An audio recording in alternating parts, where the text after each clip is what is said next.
hope I didn't ruin it completely with your final projects, but I'll try to ruin it a little bit. I hope you're making some good progress. So just to clarify, it's due on a week from Thursday. Okay. I think it said Wednesday, but it's December 11th, which is a Thursday. That's what I conjured with challenge. I don't know what it is. That's weird. But anyway, at least you know the body snatchers haven't gotten it yet. Anyway, let's see. We will have a makeup lecture on Monday. Does anyone have a conflict at that time next week?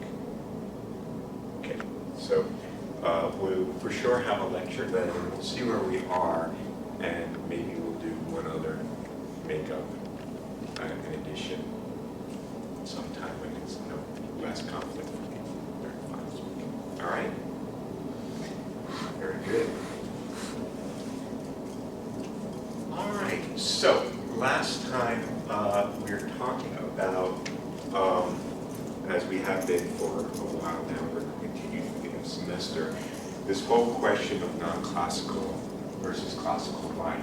And it really goes to the heart of what we think about when we think about the subject of quantum optics. And as I said, it's really the heart of quantum mechanics itself, the basic foundations of wave-particle duality and the notion of quantum interference and its relationship to wave interference that we see in classical physics is all of those things are addressed in our study of this question of classical versus non-classical light.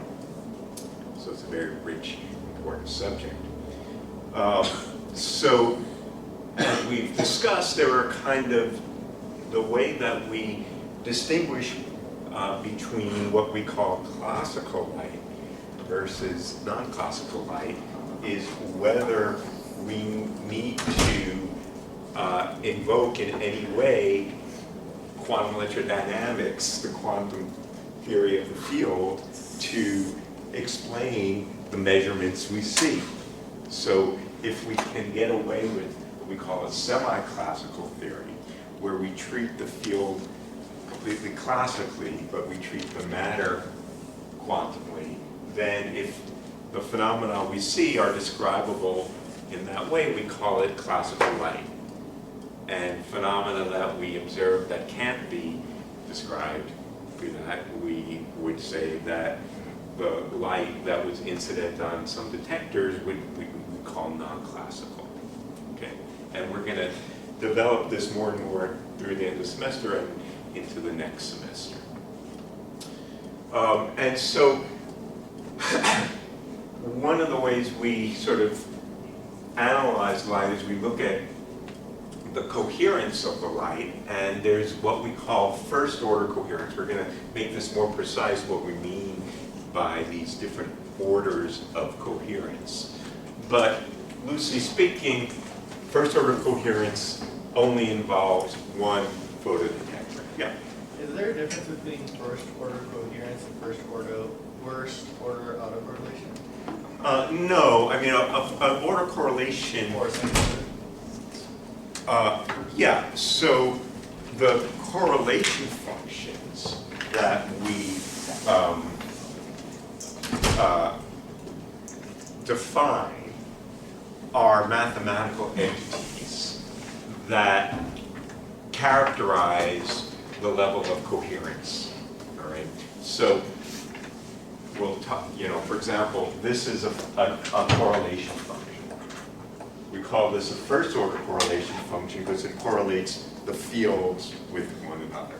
Okay, and indeed, this kind of interferometer measures a correlation function between the field at two different times, where I'd say, so T2, so I define, T1 here is the time the light travels around path 1, and this is the time it travels around path 2. and the Mach-Zehnder interferometer correlates the field with itself at the same point in space and at two different times. So that's a temporal coherence function.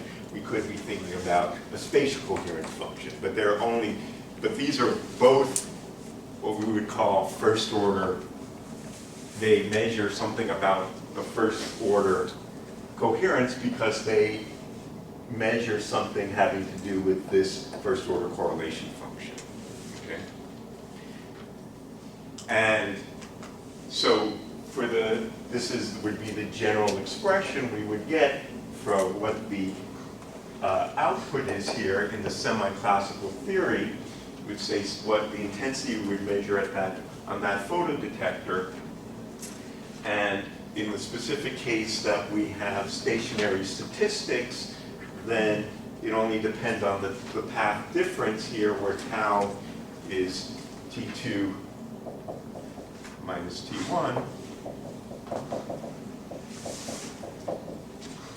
And according to the Wiener-Chin-Chin theorem that we studied at the beginning of the semester, this autocorrelation function, it's another word for the first order correlation, is the autocorrelation, correlating the field with itself, is just the Fourier transform of the spectral density. Okay? And so effectively, what this, in the semi-classical theory, what we see is that the fringes, the fringe visibility here, sorry, this 2 should have been factored out over here because there was a 4 over there,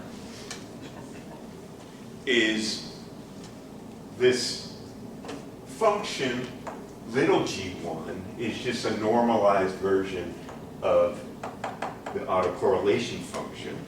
And the fringe visibility here depends just on the Fourier transform of the spectral density. Okay. Now, we also talked about, and we have been and will continue to talk about, the second order coherence. It's second order because it involves the fields with themselves in products of 2. Okay? So this is a second order correlation function. We're going to relate this. This is a G2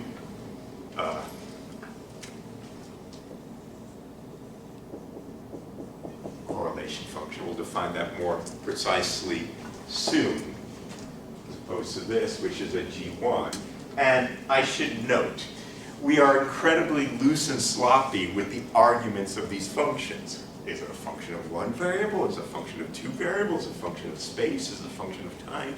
It's, it's all in context. You have to know the context in which you're thinking about it to know whether what I'm talking about. When we write it as a function of one variable, we're looking at the case where we have stationary statistics and we only are looking at the relative times, and we know that this means this, and similarly this. The more generally, as I say, it's a function of space-time points, depends on the position in space and the time, and we would write a correlation function at every space-time point.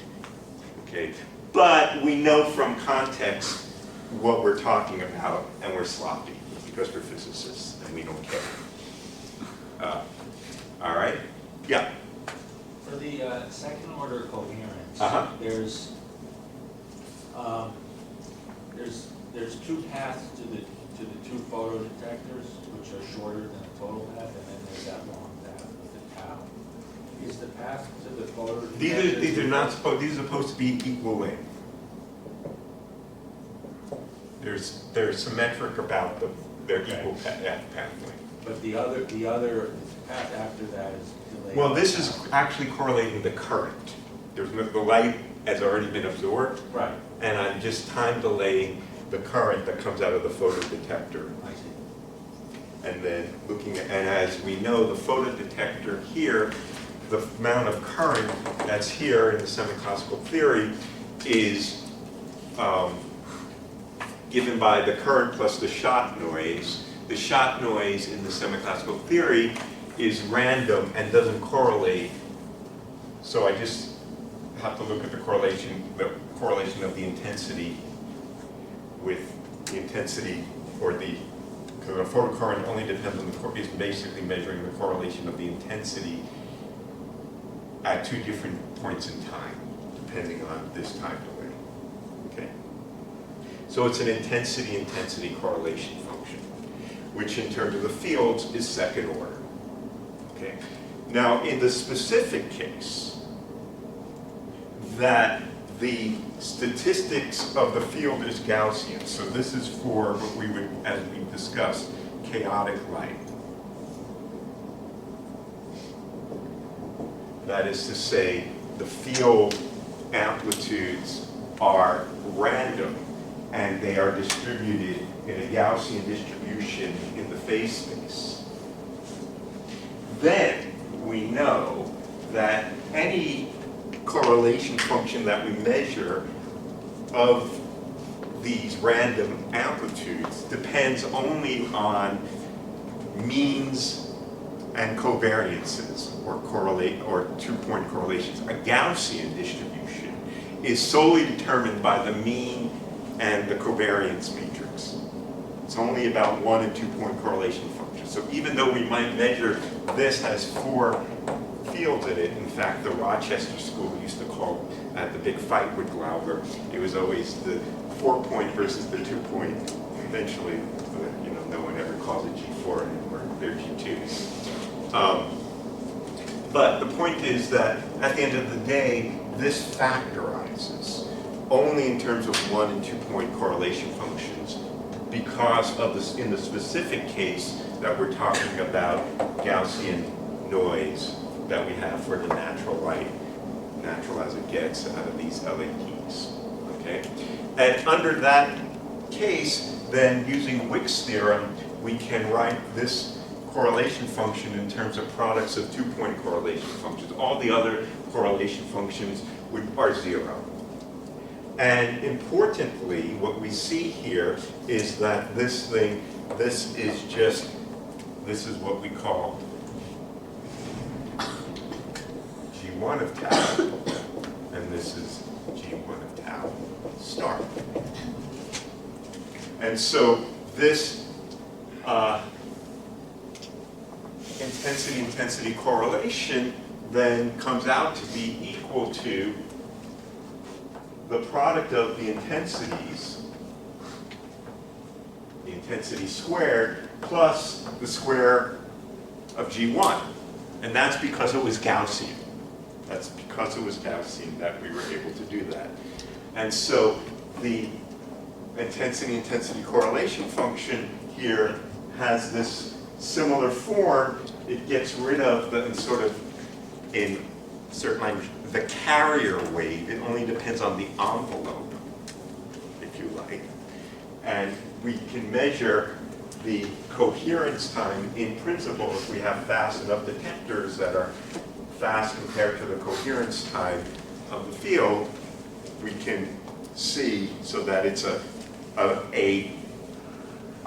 faithful representation of the fluctuations in the intensity are the same fluctuations in the current, right? If the detector doesn't respond very fast, then it's not going to be able to see the fluctuations in the intensity, and it will smear it out in some way.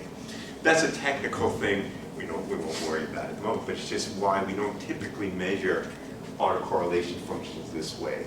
The detectors are that fast. We would really do it with a Mach-Zehnder or a Michelson or something like that. But conceptually, it's important. Right. And so now, as we discussed, now the issue and where we're reviewing, we'll go forward with now, is the question of, how do I think about this in the context of the fully quantum theory?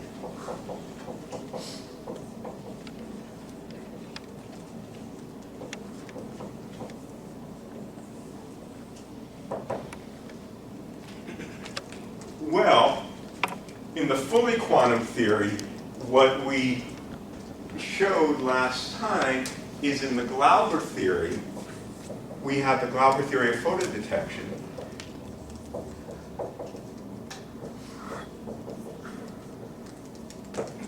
And in the Glauber theory of photodetection, what we see is that if I have a photodetector and I send light on that photodetector, then the rate of detection is proportional to the expected value of the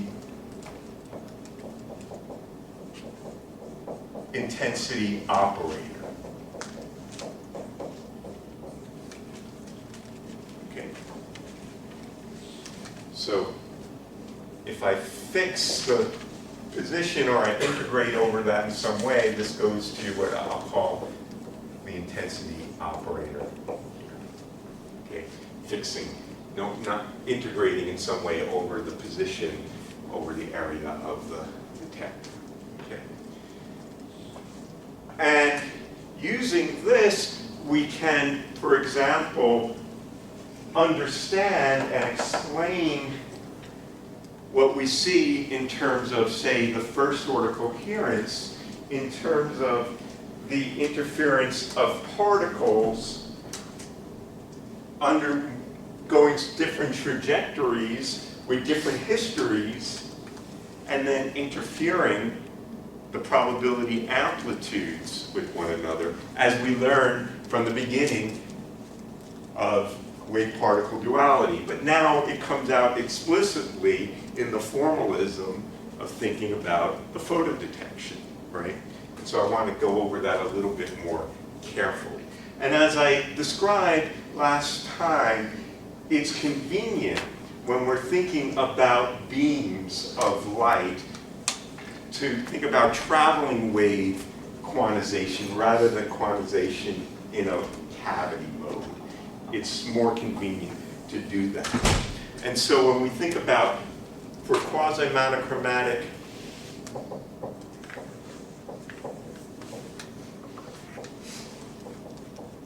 light, so light near some with, close to some frequency, it's going to have some bandwidth, but it's going to be centered around some omega naught in the same way that we thought about the natural light here. There was some, where was it?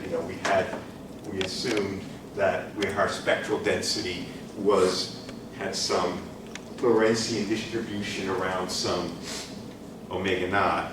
We're going to assume that our light has some bandwidth around some omega naught. Okay, that's what we mean by quasi-monochromatic as opposed to monochromatic.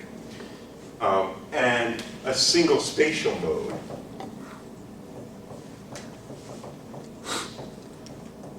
And we wrote then, if this is, say, the detector plane at some z, so z, say this is z0, and that's along the z-axis. We're going to assume the light is propagating primarily along the z-axis. Then we wrote the positive frequency component at that plane with some characteristic scale here.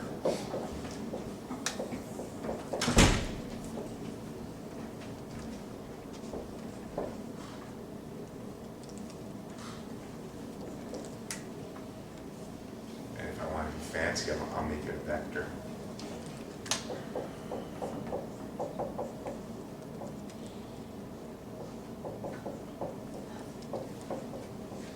So this is the transverse mode that describes the shape of the beam transverse to the direction of propagation, say a Gaussian beam. It's propagating in the z direction. And then this, all of the quantum nature we think about here, this represents what we call the temporal mode. Okay, so classically we would say that would be like the envelope of the pulse. What is the electric field doing as a function of time at the position of my detector? But now that amplitude classically becomes a quantum operator. And in this quasi-monochromatic limit, this, I'll put it over here, this satisfies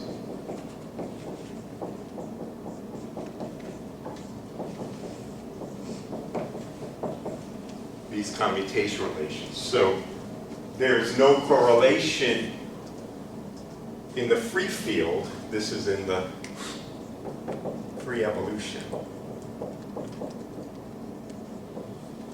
between different points in time. You may remember Dave had emphasized this in the last lecture. In one of the previous homeworks, we got into this whole gotta be really careful that operators at different times don't commute with one another, right? And that's generally true because it involves the whole history of how the light was emitted, and it might involve different degrees of freedom of the atom that don't commute with one another. But for the free field, this is true, okay? And notice, these operators have dimensions, right? What is the dimension of this operator A?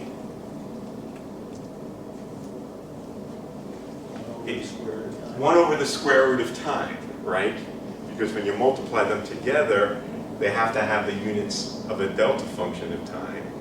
And a delta function in time has units of 1 over time, okay? So in this kind of thing, A dagger A is a rate. I'll call it n dot of t. This is the rate of photons incident on detector.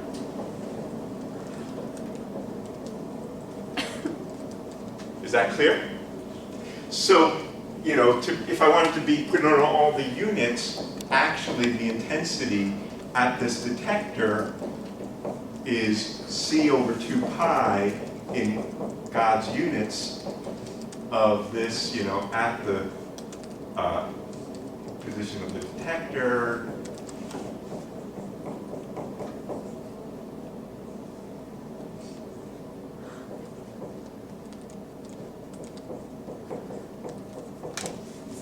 Which is equal to c over 2 pi. Oops, the c cancels.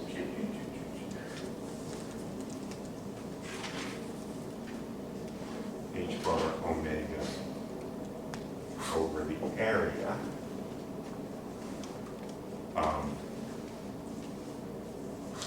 The dagger A.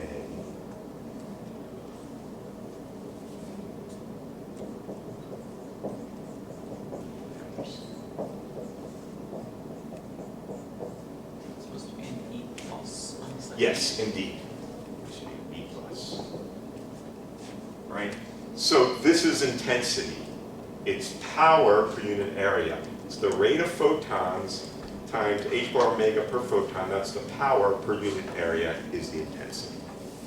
Right? If you wanted to put in all the things. We usually don't worry about these prefactors because it's really this that we care about.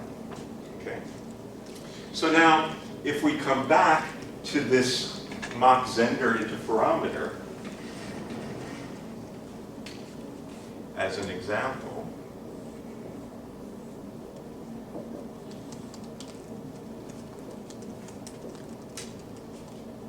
so now I have my photodetector at this output port, and what everything is proportional to is the rate of photodetection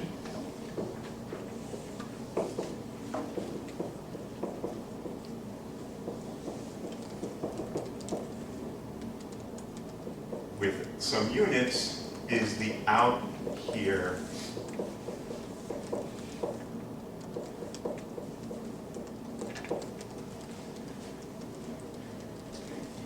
Now, in principle, there's something coming in here. There's an A in and a B in. And we have to relate the input and output through whatever the beam splitter is and the free evolution that occurs in this case. Okay.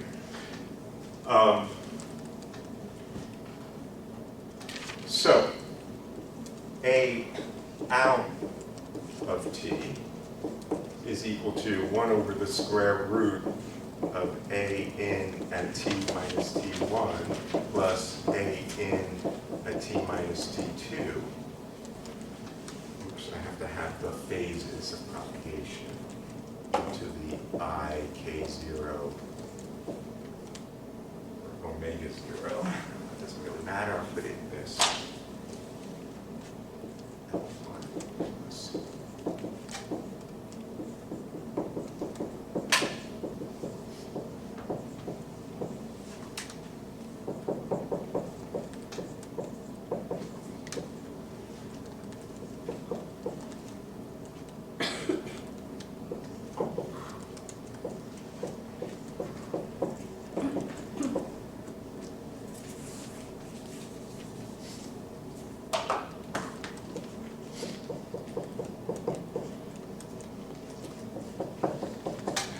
For a particular phase relationship at the 50-50 beam splitters.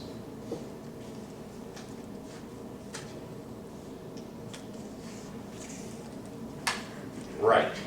So now I plug that in, and if I assume, let me put vacuum into this port. So I'm not going to put any light into that port. I'm just going to let the vacuum fluctuations come into that port. And I ask what this is, and I put all of this in, I get the following. This will be equal to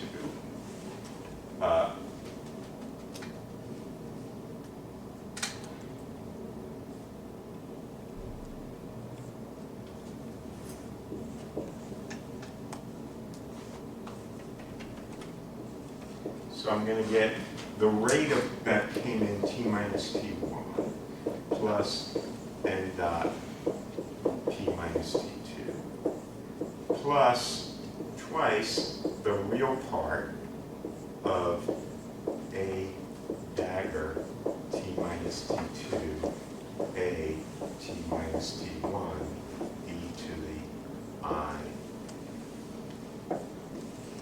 omega naught t2 minus t1.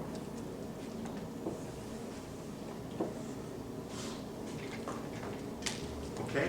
Now, I'd like you to compare this expression, which is the fully quantum expression for what rate of photon counting I would see, the average rate of photon counting I would see. Compare this to this. What do you see?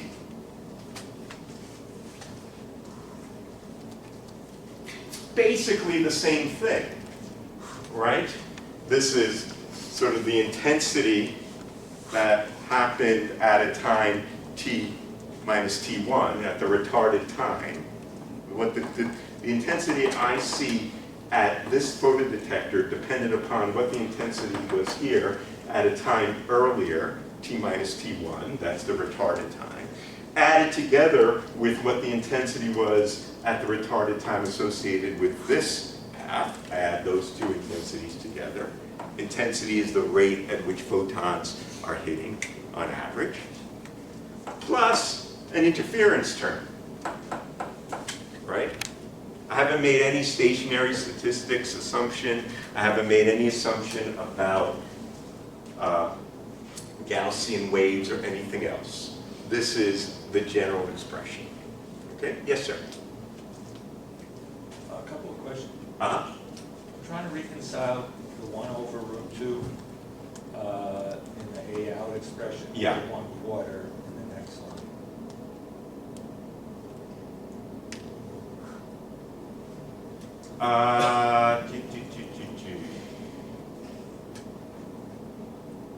Oh yeah, I have two beam splitters, so I have to have, there should be a half, shouldn't it?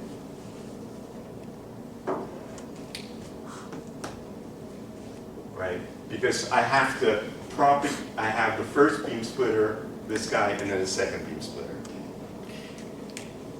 And whether this is an I or not, that depends on whether it's a symmetric beam splitter or not.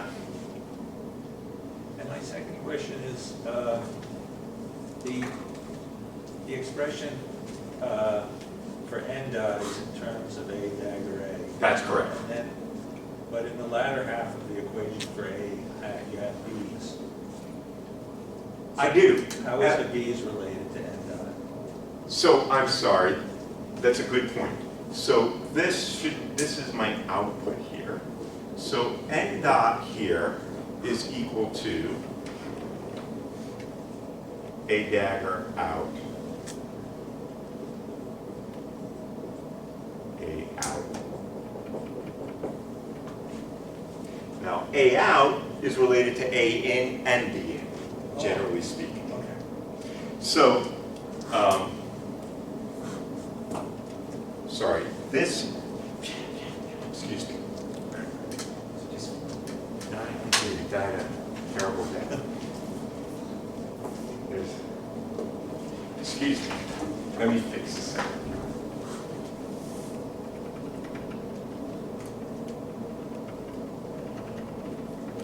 What I said is incorrect.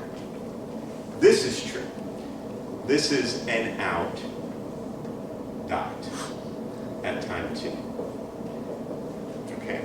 But n out, I'm saying, is related to n in, where this is A in.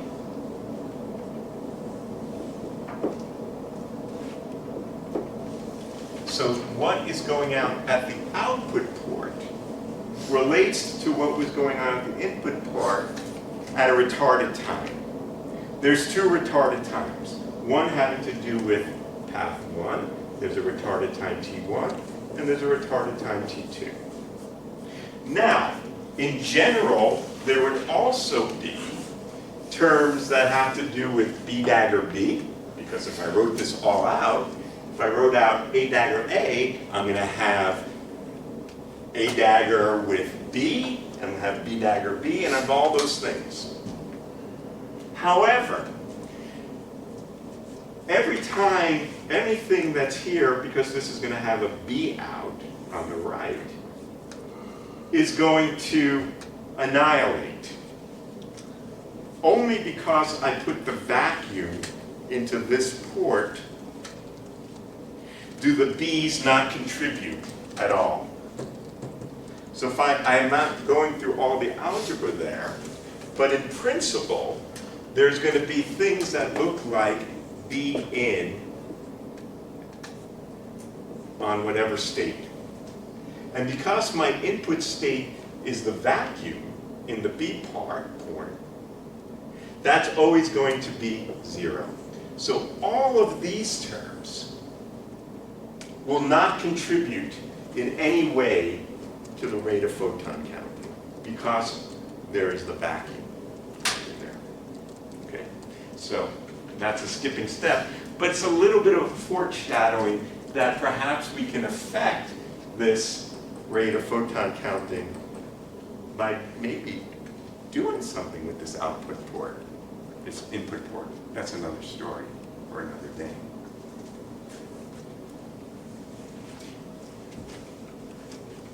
Okay, so now let's just think about how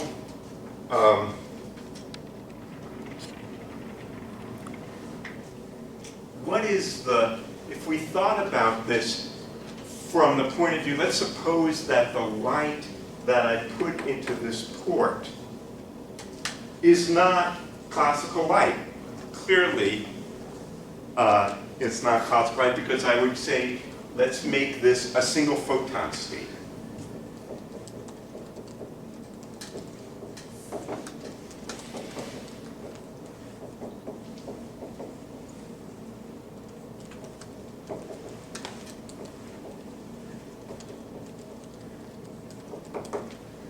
Okay?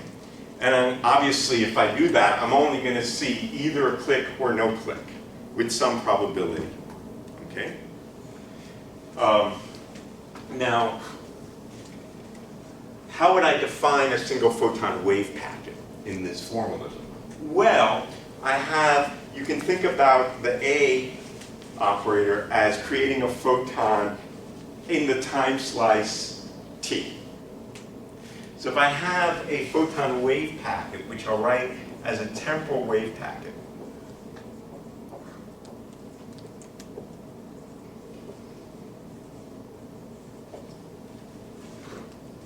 then what I want to do is I'm going to define a single photon with that wave function as I'm going to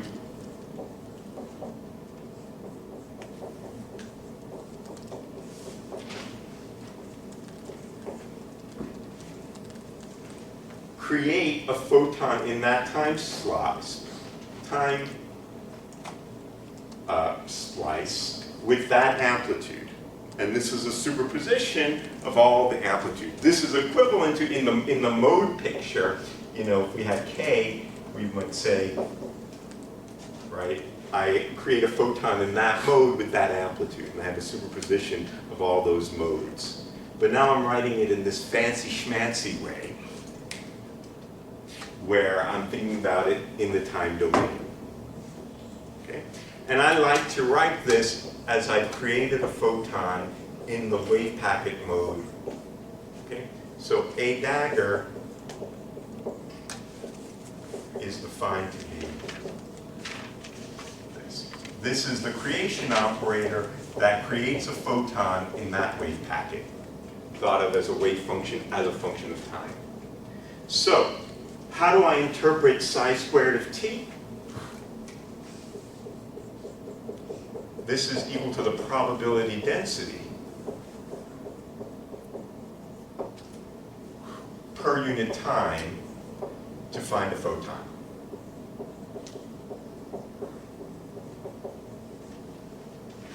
Okay. And I'll normalize that such that if integrated over all time, the probability is 1.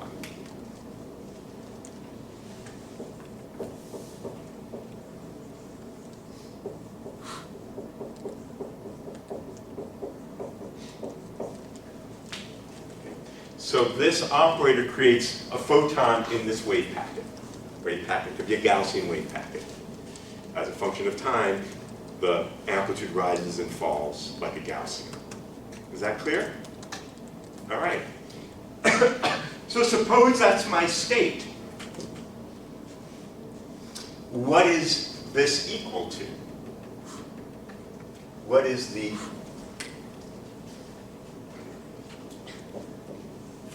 rate of photon detection at the output port?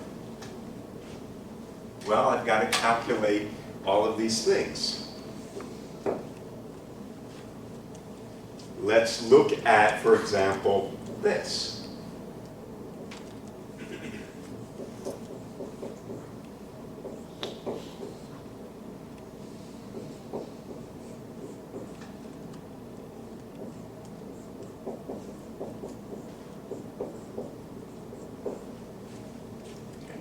Assuming I created that state. That's the expectation value. So how are you going to calculate what this thing is? Well, this is equal to a dagger t minus t1, a t minus t1, bless you, times that. Right? Okay, so now how am I going to calculate that? Any thoughts?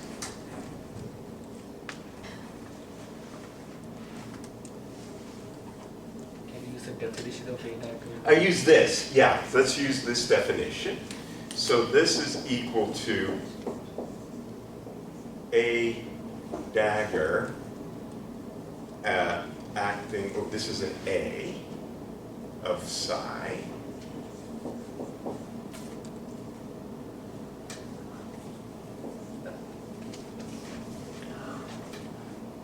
Can't do it. All right, by the end, it's just going to be my sweater that. We need a big stick, is what we need. Or someone with very long arms, anybody? There's an eraser right there. Okay, I'm not touching, I'm leaving it over there. All right. A dagger, T minus T1. A, T minus T1. A dagger, psi, 0.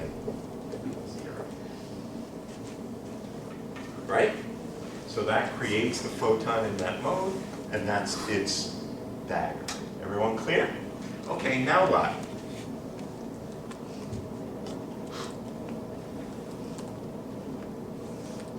This is a trick of the trade. We got to learn the trade. How am I going to evaluate this matrix element?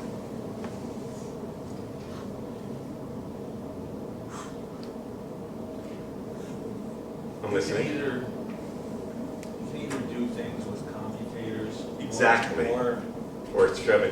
Or The you can point just- is, I know when A hits the vacuum, I annihilate it. So I just have to, I can replace this by its commutator, right? Because the other direction is equal to 0. And similarly, when A dagger hits the bra, it will be 0. So it's the reverse plus the commutator, but the reverse is 0. So I can just replace both of those guys by its commutator. Let me do that more slowly. So I ask you the following thing, just to remind you. Let's just think about a single mode with all this fancy notation of size and temporal wave packets. Let's say that I have a single mode. And I have one photon.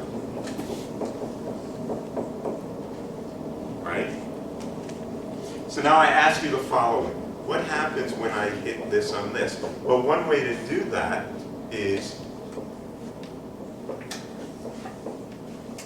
that's equal to that. And then this is equal to that plus the commutator.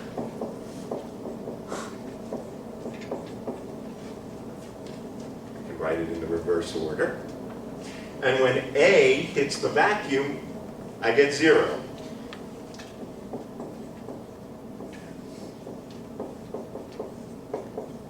So I can just replace this by its commutator. Yes, sir? Is it bad manners to just save ink and just say, you know, what the answer is immediately? Because, you know, based on, it's like the square root of n times. No, we want, I want to, there's some, I'm going through this in a very systematic way because I want to show how we exactly see single photon interference that we somehow learned about in wave part duality coming out explicitly in this formalism. Okay, that's what I'm intending to show you here. All right, so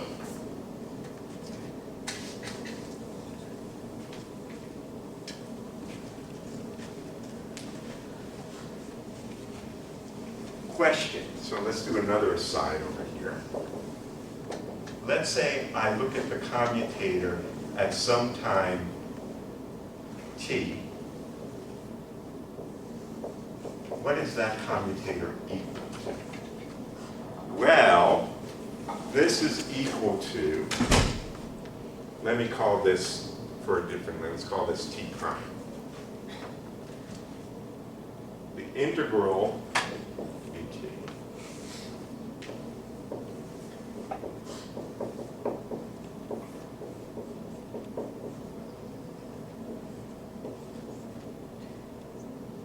excuse me.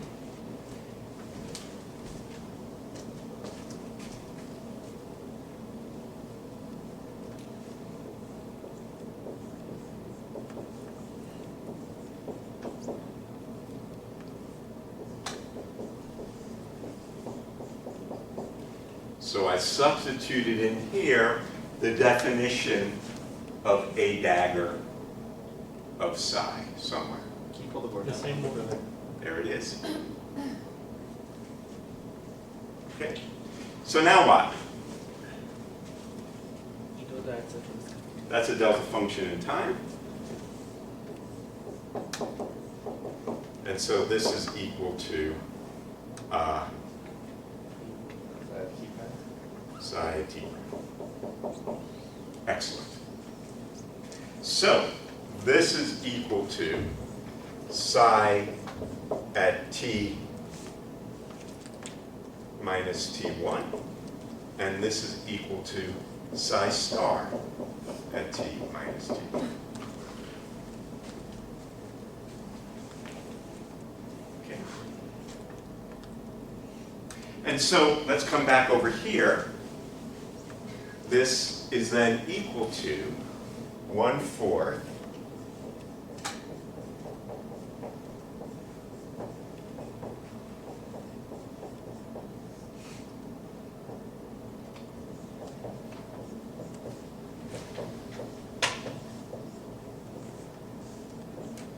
and from a similar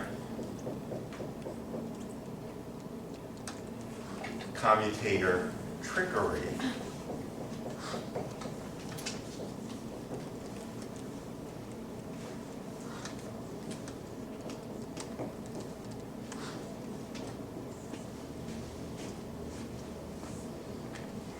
right? Yes, sir. So, in state one psi, we know there's a particular, there's one photon in this particular mode. There's one photon in the spatial mode, Right. and it has a temporal shape, which is described by this wave function psi Right. So, because we know it's in this one mode. mode, Yeah. does the energy time uncertainty principle say that psi has to have some minimum width? No, the uncertainty principle says it doesn't have a minimum width. It says that there's a trade-off if it has a certain spread in its temporal, then it has its broad band. In other words, it doesn't have a well-defined frequency, right? So, and that's important indeed. That's going to come back to this whole business. Connect us back here in a moment. Yes, sir. But in the previous example, Yeah. you actually pick a quasi-monochromatic. Yeah, Like, that so- will be a limit. It's of course at some point it'll break down. I mean, they really can't have something.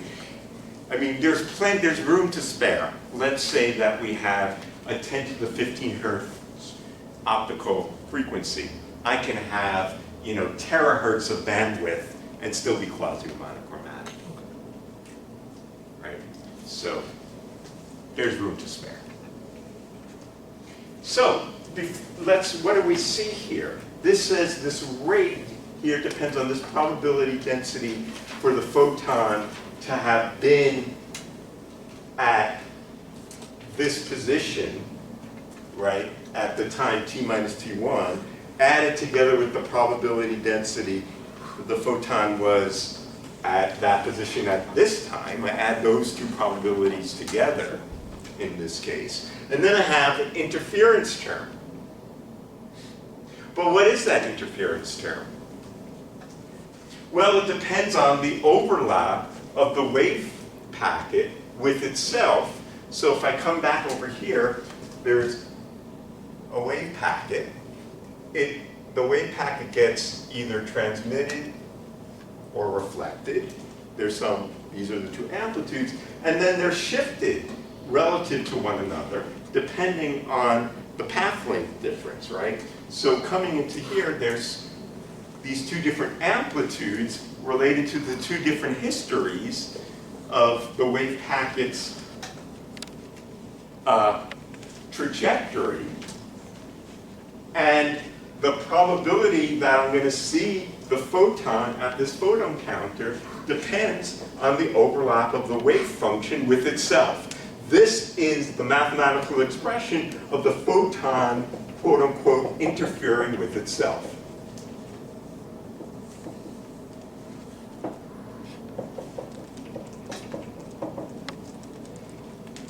Right? And we see that overlap. Now, if I were to ask something now about the, and hold on to this, don't lose it.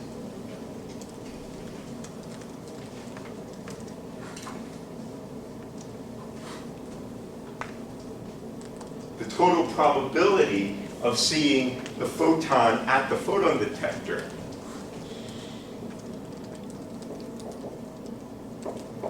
I'll integrate over all time this rate. Well, this integrates to 1, this integrates to 1, so I'm going to get a half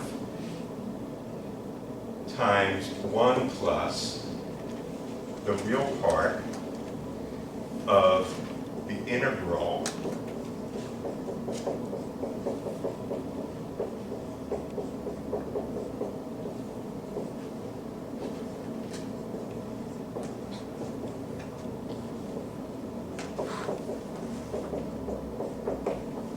So that'd be psi of t minus t1. It should be T1, indeed, thank you.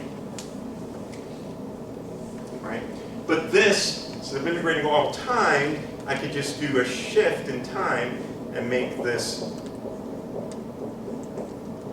this. And by the convolution theorem, the convolution of something with itself is the Fourier transform of the product. Right? Everyone knows the convolution theorem. And so then I have to go to the frequency domain, so that's that. And that's the equivalent of the Wiener-Cincin theorem. That what we see, this interference term, whether I see coherence, which is the manifestation of interference of the photon with itself, depends just on what the spectral density of the photon is. So this is the probability density of the photon have a certain frequency. If the photon is a monochromatic wave packet, then the wave packet will be infinite in extent, and of course it would interfere with itself no matter what the path difference was. But of course that's an unphysical thing, but it could have a very long coherence time. So once again, this depends only on the spectral distribution of frequencies of the photon. So one of the lessons, and we're going to come back, we're going to emphasize this more over the course of the last remaining lectures, is that this kind of first order coherence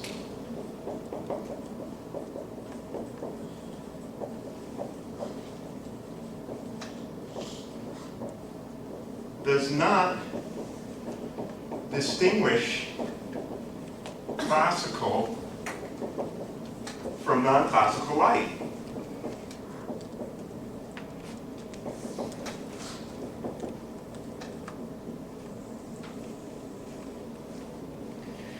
What could be more non-classical than a single photon?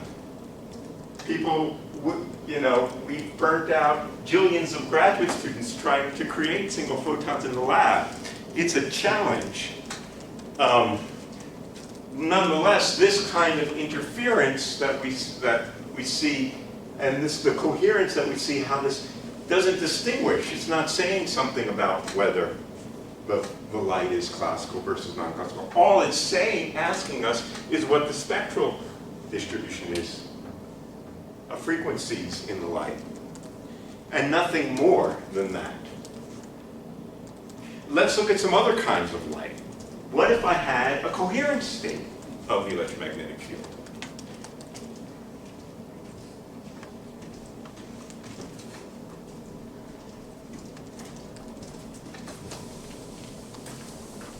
How would I describe that in this formalism?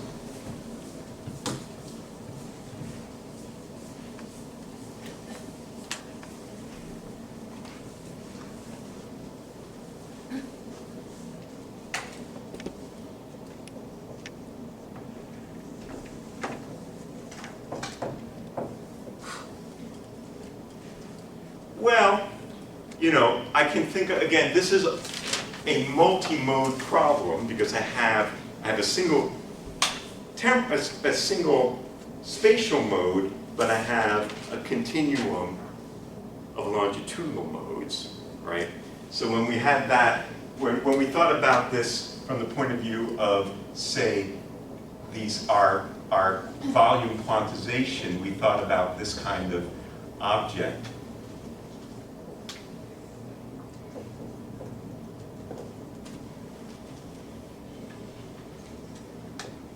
Acting on the vacuum, we call this the multimode coherent state, right?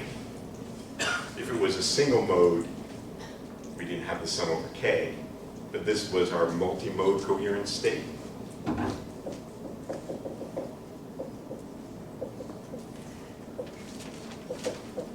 So now I'm going to define for the temporal envelope the following object.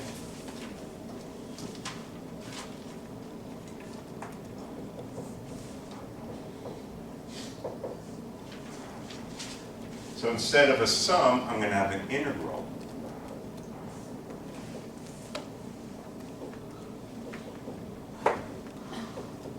Over all time.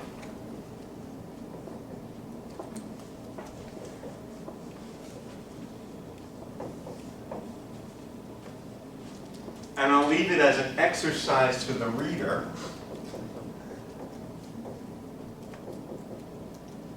to show that this is an eigenvalue of the annihilation operator that returns that function alpha. Okay. So, for example, suppose I have a classical wave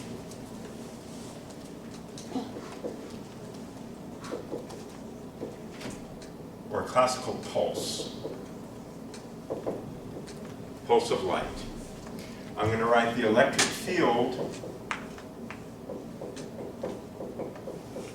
at the detector plane, the positive frequency component. It has some temporal envelope, it has a spatial mode, and it's quasi-monochromatic. Okay. So that's a classical pulse. This is the envelope function. Okay. I'm just going to define alpha. It's just going to be defined such that if I look at the square root of 2 pi h bar omega naught over the area C, I'm just going to define that to be this. Okay. So this alpha is just the classical amplitude of the pulse in some characteristic units. Do you mean to have that little hat underneath? We're talking about classical? No, I don't mean that. Absolutely not. Yes. Take your hat off. Yeah. So does this multimode coherent state have an infinite number of photons? It is a superposition of an arbitrary number of photons. Remember, for a single mode, let us remind ourselves, because we haven't had a lot of practice with this. We'll get more next semester. But let us remind ourselves, if I have a single mode,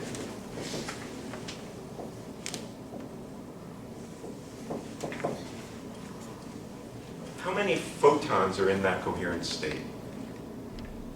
An uncertain number, right?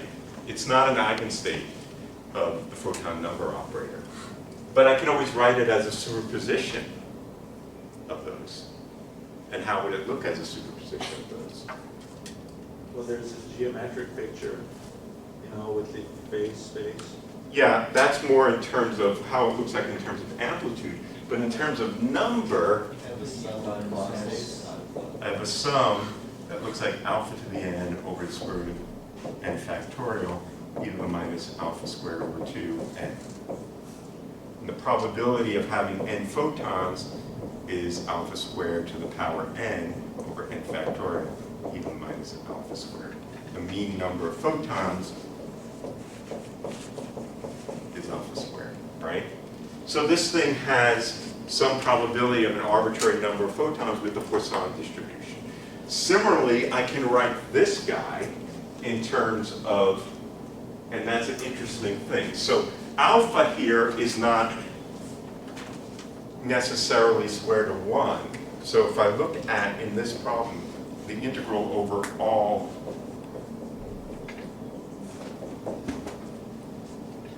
this is the rate of photons, this over all space. So this itself is the mean number of photons.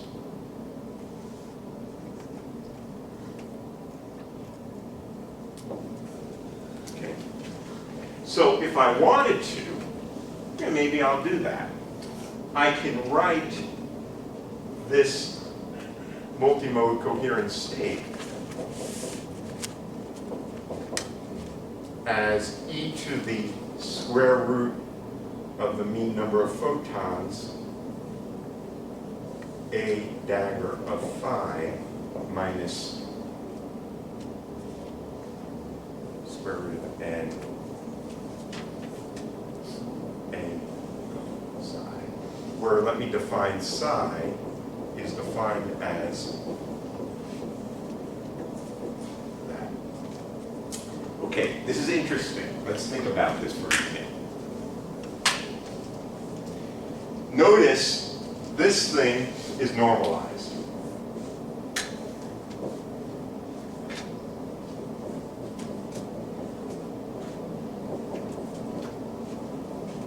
Right? Because I've taken out the square root of n. So let us write this multimode coherent state now in a similar way that we just did. What is this going to equal? It's going to equal the following.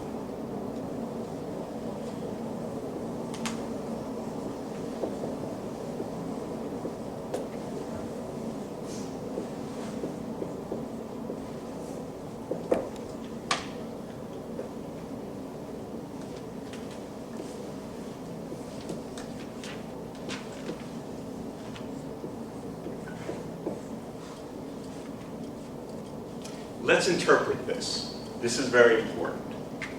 This is sophisticated, but let's think about this for a moment. What do I see here? First of all, what is this? N sub phi means I have n photons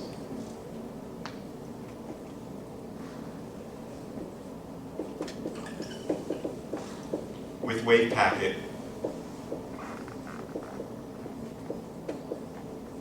psi of t. So this is equal to a dagger of psi to the power n over the square root of n factorial acting on the vacuum, right? If I apply the creation operator n times to the vacuum, I create n photons. But I'm creating n photons in this wave packet, n photons in this traveling wave packet, okay? Now, what's the probability that I find n photons in that wave packet having created this multimode coherent state? You guys tell me.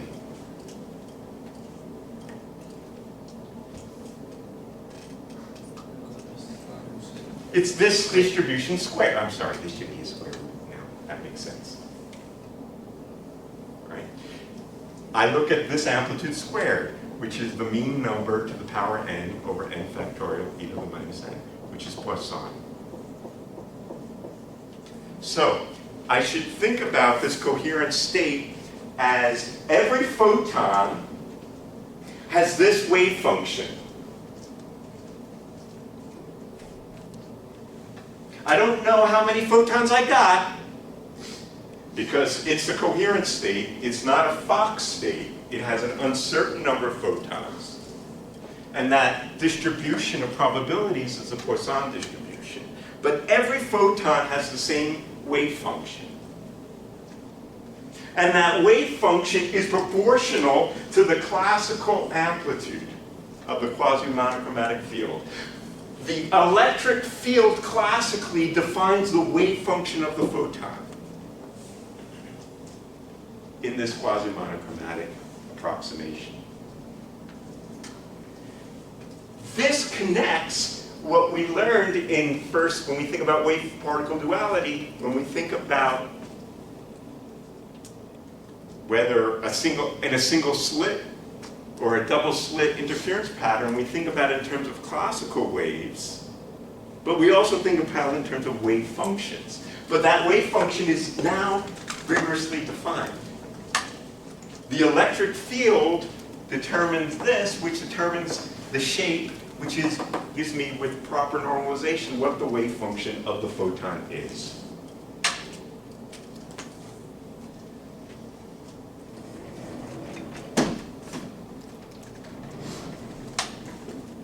Don't lose your eraser.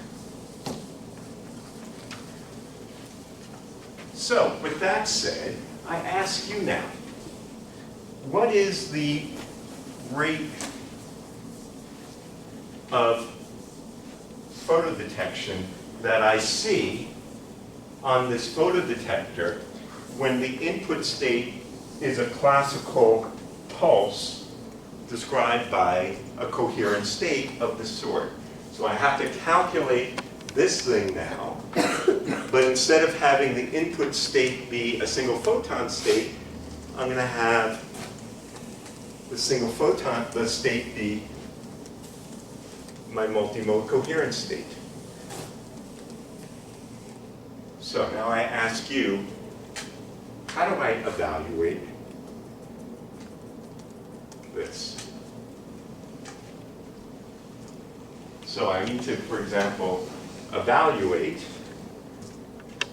let's do it over here.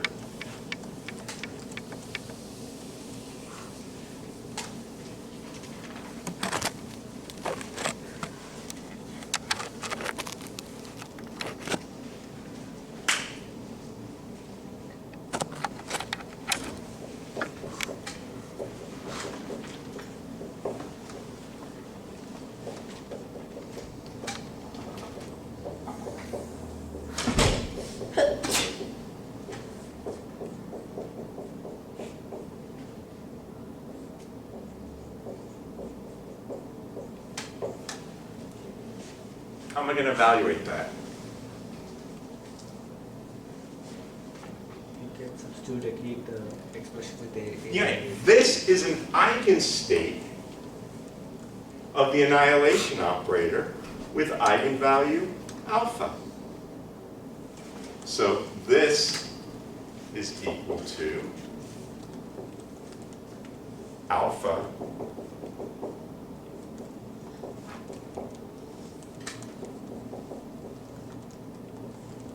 and this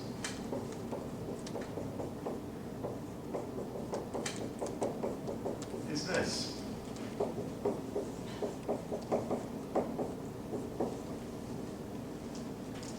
Right? And so this then is equal to 1/4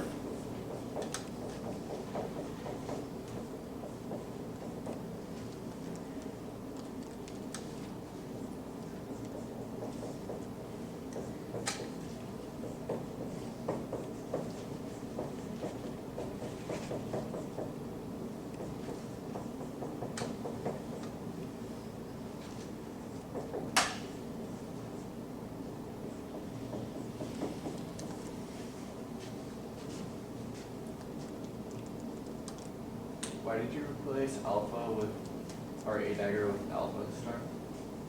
on this guy? Yeah. Because this is the conjugate of this, right? So if I dagger that, this becomes an alpha star. Is that clear? Right? C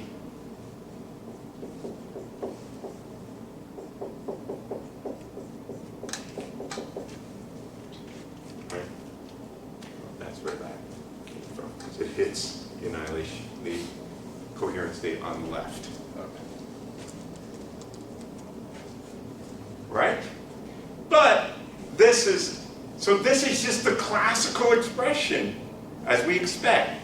This is the, we put in the units, this is what we had on that first board, which if I was a good professor I would have kept. The intensity squared plus the intensity squared plus the overlap. This is just the classical expression. So when the state is a coherent state, I get exactly the classical expression. But I can think about this in terms of photons if I like. Because I can factor out over here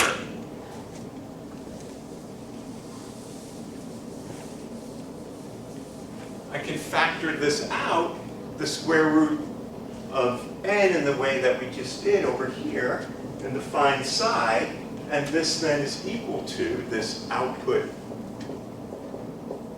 rate of photon detection is equal to the mean number of photons over 4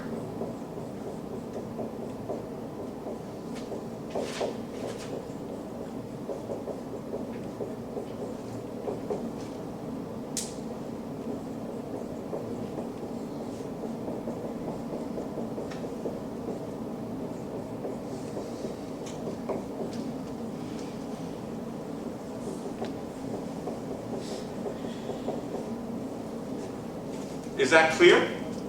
All I did was factor out in this definition of the wave function psi, normalized it by the mean number of photons.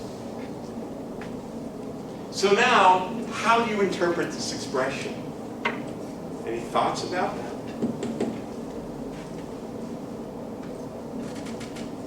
It's like a correlation function.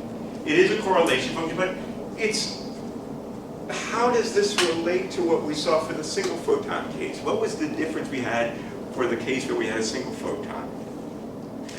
The only difference was there wasn't this prefactor, and this was right? But now all that's happening is that photon by photon, you get this interference that we just described, this interference of the wave packet displaced with one another. But the different photons are not interfering with each other in this, that leads to the outcome. Every photon interferes with itself, and then the fraction that I see just depends on the total number. Just multiply that probability by that, and I'll get the fraction that comes out. So photon by photon, we see this interference. It's nice to see that. You had a comment or a question, Manuel? You answered. No. Excellent. All right.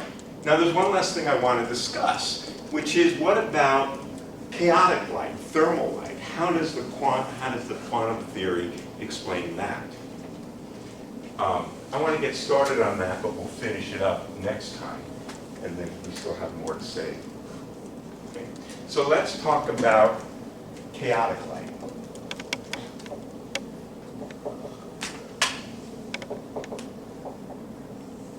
Now the chaotic light, importantly, is not a pure state. I want to emphasize the following fact. When we talk about classical statistical uncertainty, quantum mechanics there is a plan for that. Quantum mechanics can tell me the predictions of the probabilities of Benjamin outcomes no matter what the preparation is. If I have flipped coins, or effectively don't know the current, which is producing the radiant field, then I should assign to my state of knowledge not a pure state, but a mixed state. Okay? So, if I think about classical random amplitudes,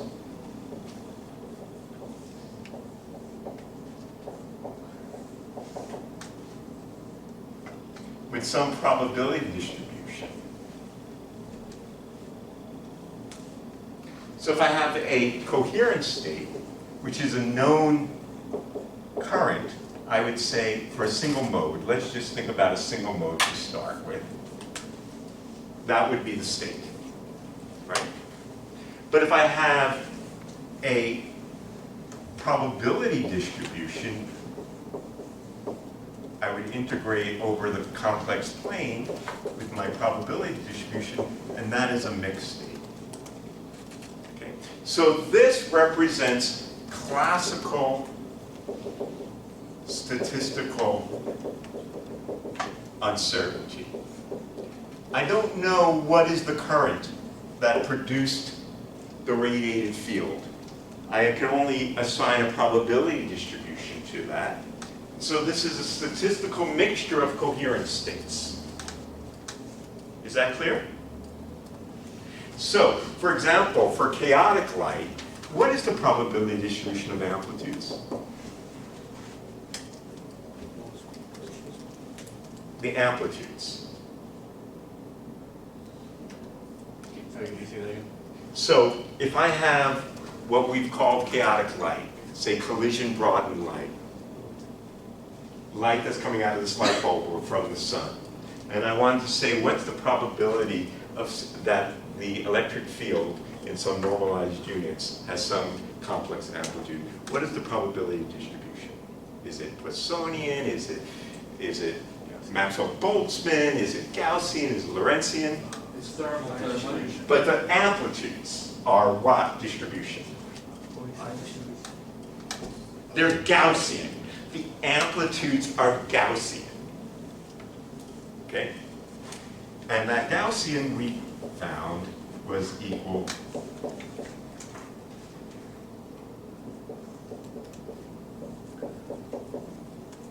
to that. Okay?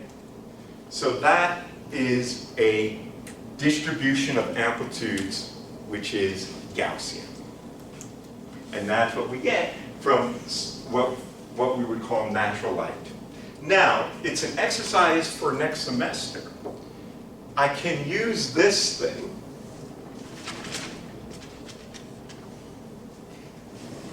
plug it into this with this distribution, and we'll find that can be also expressed as a statistical mixture of Fock states.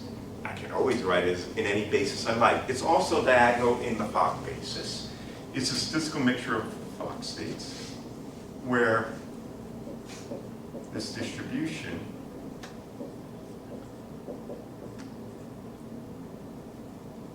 is this. So a state which is a so-called coherent light, which has a Gaussian distribution of amplitudes,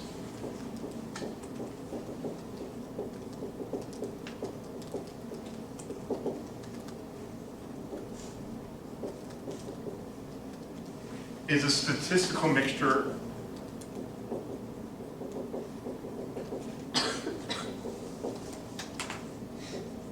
of photon number, or Fock states. Is that an integral twice over alpha? It's over the two, it has a real and imaginary part. So alpha is a complex number. Okay. So it's got a real part and imaginary part. And I have to integrate over the complex plane. Okay. That's what the B2 means. All right, so that means for this kind of chaotic light, the probability of finding n photons is equal to the mean number. And the mean number here, by the way, is just equal to that. That's the mean number. You can check that for yourself. It's the mean of the amplitude squared. For a coherent state, the mean is alpha squared. For a statistical mixture of coherent states, the mean number is the statistical average of alpha squared, right? Okay, so, but the probability of having n photons in this chaotic light is this. Do you recognize that distribution? You may not. Anyone? Someone said it over there. Someone said it earlier. This is a Bose-Einstein distribution.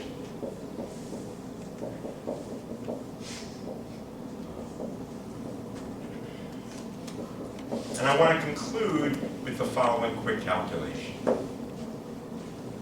So, in a Bose-Einstein distribution, I have a thermal gas of photons, or bosons, at temperature T.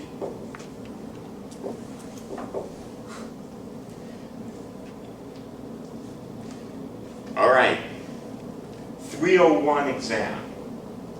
If I have a gas of bosons at temperature T, what is the mean number of bosons in the system? Embarrassing, I know. Sorry. I can, but I should know what this is. Yes? 1/1 minus the Boltzmann factor. This is a Planck distribution. This is Planck's law. The mean number of excitations in the harmonic oscillator is Planck's law, which, as Manuel correctly said, is either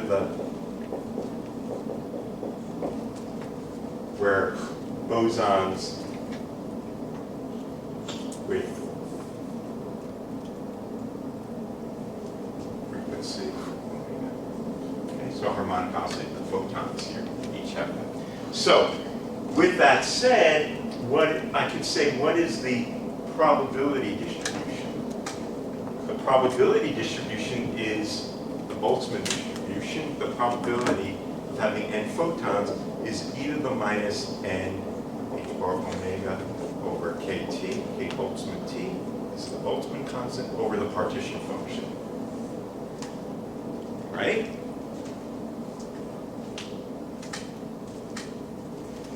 When you do this, you calculate, so this tells me something about the Boltzmann factor is related to the mean n.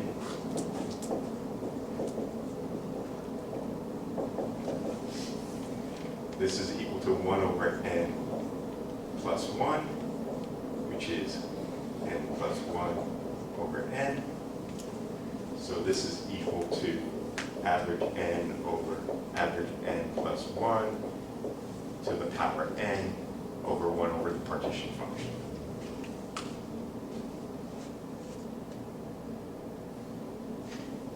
When you calculate the partition function, you get this. Okay. So, we're going to finish this next time, but we're going to think about the multimode where we have, for every frequency component, we have a Gaussian distribution of amplitudes and a Maxwell-Boltzmann distribution. So this is why, as Dave said, we often call this thermal light. The light coming out of the sun, or this light bulb, we call thermal light. The photon statistics are the statistics of a thermal gas at a certain temperature. And that effective temperature is just determined by what the mean number of photons are at that frequency. So whatever the mean number of photons are at a certain frequency, there's an effective temperature. Okay? And there's a thermal gas. And we want to now ask the question, given this state, a multimode thermal state, what do we measure on the Mach-Zehnder interferometer? And how do we understand that? We understood that in terms of Wick's theorem, in terms of the Gaussian amplitudes, but we can also understand it in terms of photons, particles. But as we will see, once again, the only thing that the coherence is determined by is the spectral distribution. So one of the lessons to take away from today is that just doing an autocorrelation function in a Mach-Zehnder or a double slit experiment or a Michelson interferometer is not going to distinguish classical light from non-classical light, because it's a kind of single photon effect. And the classicality versus non-classicality is not in the properties of the individual photons, but in the correlation between the photons. It's the correlation between the photons that distinguishes classical from non-classical light. And that is seen in higher order coherences. And we will include all of that next week. All right?